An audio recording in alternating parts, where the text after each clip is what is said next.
pagi anak-anak, hari ini kita akan belajar tema 2, subtema 3, pembelajaran 1 dan 2 mengenai energi alternatif.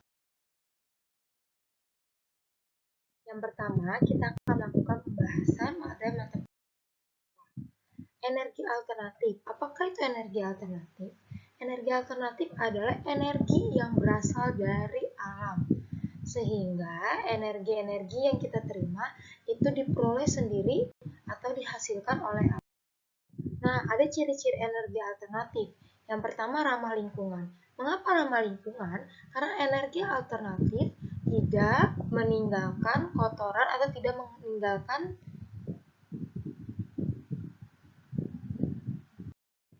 meninggalkan limbah yang dapat mengkotori atau merusak lingkungan. Lalu, energi alternatif jumlahnya tidak terbatas karena alam memilikinya dan alam akan terus memperbarui dirinya sendiri. Lalu contohnya energi alternatif yaitu sinar matahari, arus air, angin, kotoran ternak, limbah pertanian, dan juga panas bumi. Ini adalah contoh energi alternatif yaitu sinar matahari. Sinar matahari bisa dimanfaatkan untuk pembangkit listrik tenaga surya. Ini adalah contoh gambar panel surya. Sehingga waktu panel surya menyerap sinar matahari tersebut dapat diubah menjadi energi listrik. Lalu adanya contohnya yang kedua adalah kotoran hewan. Kotoran hewan dapat diubah sebagai gas metana dan dapat dimanfaatkan sebagai bahan bakar. Jadi kita tidak perlu lagi menggunakan minyak bumi karena kita sudah bisa mengubahnya menjadi dari kotoran sapi diubah menjadi gas metana. Yaitu arus sungai sebagai pembangkit listrik tenaga air. Seperti yang sudah pernah dijelaskan sebelumnya bahwa ada namanya turbin. Turbin tersebut dapat menggerakkan air sehingga air tersebut air dari sungai itu bisa diubah menjadi energi listrik. Yaitu panas bumi. Panas bumi juga bisa dimanfaatkan untuk pembangkit listrik sebagai pembangkit listrik tenaga panas bumi. Jadi kita bisa memanfaatkan panas bumi. Lalu ada juga limbah pertanian untuk pembangkit listrik biomasa. Nah, limbah pertanian ini tidak perlu dibuang karena limbah pertanian minyaknya bisa diolah sebagai pembangkit listrik biomasa. Sehingga listrik yang kita gunakan bisa diolah melalui limbah-limbah pertanian. Contoh limbah pertanian adalah limbah dari padi, limbah tebu, atau limbah-limbah yang lainnya yang dihasilkan dari sisa pertanian. Selanjutnya adalah angin.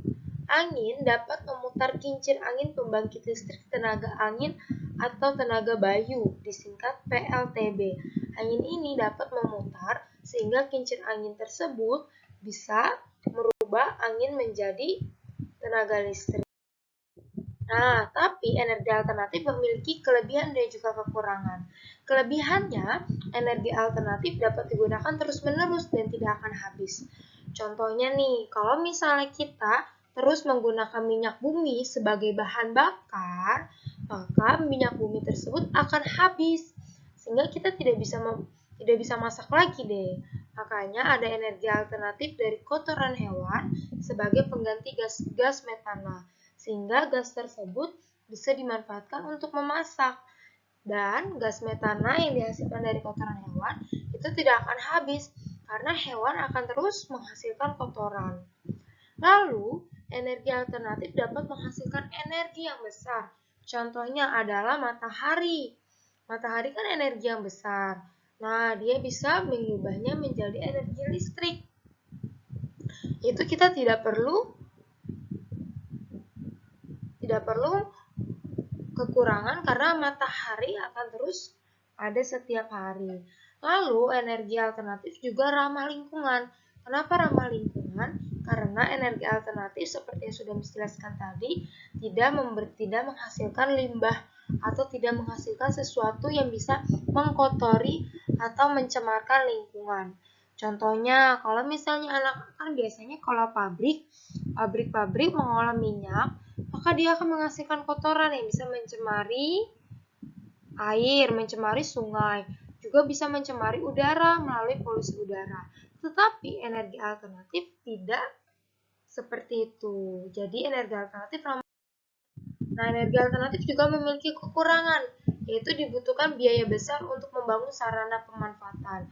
Contohnya, untuk membangun kincir angin supaya bisa mengubah angin menjadi energi listrik, itu membutuhkan biaya besar. Juga, waktu dibutuhkan sarana untuk mengelola dari kotoran hewan menjadi gas metana. Itu membutuhkan biaya besar, karena untuk membangun alat tersebut tidak murah, lalu juga membutuhkan waktu yang cukup lama. Juga ada yang namanya turbin untuk membangun alat turbin di sungai untuk menghasilkan air sungainya bisa dimanfaatkan menjadi tenaga listrik, itu membutuhkan biaya yang cukup besar. Lalu jumlah energi dipengaruhi oleh musim. Contohnya waktu musim kemarau, maka aliran arus sungai itu tidak lancar atau tidak keras, tidak cepat, sehingga kita tidak bisa memanfaatkan air sungai atau arus sungai untuk energi listrik. Jadi tidak bisa tergantung pada arus sungai. Contoh juga waktu musim dingin atau misalnya musim dingin dan tidak ada angin, maka dari itu tidak bisa dimanfaatkan kincir anginnya. Ya, mengenai energi alternatif, anak-anak kerjakan ya tematik halaman 102 sampai 106. Untuk halaman 105-106 diperintahkan untuk mengamati lingkungan sekitar, bisa bertanya pada RT RW. Namun, karena kita masih ada physical distancing atau perbatasan jarak, maka dari itu anak-anak cukup mengamati kegiatan yang ada di keluarga saja. Kegiatan yang dilakukan di keluarga anak-anak yang berhubungan dengan energi alternatif. Perhatikan ya tematiknya, halaman 105 sampai 106. Oke, IPS mengenai sumber daya alam dan pemanfaatannya. Anak-anak tahu ini apa? Ini adalah buah jarak. Buah jarak itu bisa dimanfaatkan minyaknya sebagai bahan bakar. Jadi kita tidak perlu terus-terusan memanfaatkan bensin, karena bensin itu adalah minyak bumi yang bisa habis. Nah, buah jarak ini termasuk energi alternatif. Kenapa? Karena dia berasal dari alam dan dia dapat menggantikan energi yang akan habis. Jadi, minyak dari buah jarak ini bisa digunakan sebagai pengganti bahan bakar. Lalu, minyak buah jarak juga bisa dimanfaatkan sebagai minyak gosok. Wah, banyak sekali ya manfaat dari buah jarak ini. Oke anak-anak, sampai sini saja pembelajaran kita. Jangan lupa untuk kembali mencatatnya materi ini di buku catatan anak-anak ya, dan pelajari kembali supaya anak-anak tetap ingat. Oke, selamat belajar. Thank you for studying. Tuhan Yesus memberkati. Bye-bye.